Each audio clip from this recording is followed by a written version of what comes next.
गोटाए गुरुत्वपूर्ण सूचना मन ध्यान देके शुणु। आरबीआई केवाईसी अपडेट पर नुआ गाइडलाइन आनी को बाध्यतामूलक समस्त 1 जुलाई आरंभ हो 30 डिसेम्बर पर्यंत समय सीमा धार्य कर समय सीमा मध्य आपणकर केवाईसी अपडेट करवा निहाती दरकार। जदि आपण केवाईसी अपडेट न करेंगे ताहले आपण अकाउंट को डीएक्टिव बंद करा जाई परिवो आपण मान टंका पैसा बुड़ी जाई परिवो। एई गाइडलाइन कहीं आरबीआई आनिले तार मु किछि आपनको तथ्य दउछि। आजिकल दुनिया रे जेमिति साइबर फ्रॉड बढ़ी जाइछि आपणको साइबर फ्रॉड फ्रस्टर माने टंका पैसा सब लुटि नै कि अन्य अकाउंट बा मूल अकाउंट माध्यम रे से माने मल्टी लेयर को ट्रांजैक्शन करिकी आपन को लुटि थांती। सेटार को रोकिया पई आरबीआई गोटा गाइडलाइन करिसेंती जोटा कि ए मूल अकाउंट को सब बंद कले साइबर फ्रॉड किछि मात्रा कमे जिवो। तेणु करी एई जिंस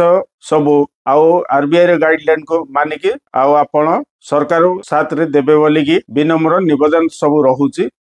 मूल अकाउंट आपण माने जदि मूल अकाउंट मल्टी लेयर विषय रे जदि जानिया पय चाहंती ताहले कमेंट लिखंतु मु ता पई गोटा विस्तार वीडियो आपण मानको जणाय पय बनैबी। जदि ए वीडियो को आपण मानको इंफॉर्मेटिव लागिची लाइक शेयर सब्सक्राइब कर दियंतु आपण मानको प्यारा सा मतामत देकी हमकु उत्साहित करंतु। जय हिंद जय भारत।